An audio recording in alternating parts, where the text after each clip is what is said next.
Haduh sapuai ngut kinum tray haraj Bhavan kilayo COVID lut ray hakate kates ulat kejelau Satyapal Malik ulapau bolong negatif. Katkum kejithu do menteri kakoi kakya ba elhek loong ba kite ki sapuai ngut kibio COVID ki kentup ru eki ofisa nakayim ulan. Katkum kejung ong jungu katnat kakoi kakya kalabudien mardor halo kate kecingpul jong te kunyang cingpang hakate kecaka hanrei loong pat ba kila subah ba kalade ke community spread nau te virus ulapur napang menta sakipai ba.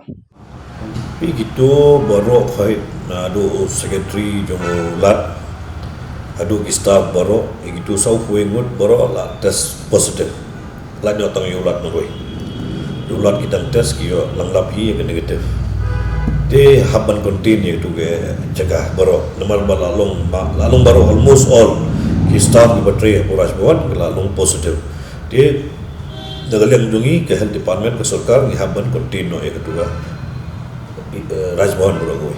Kasus juga tu mentam na long show nomor borok di bedang ni. Kambuan borok kan yang nasional.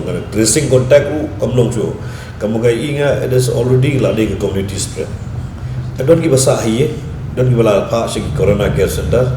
Ki don la jong-jong ke optional ki bala don ke space hiye ki sa hiye u. Ki bang don ke jaga gobiang hiye ki lisa sepoki center development by den sorkar.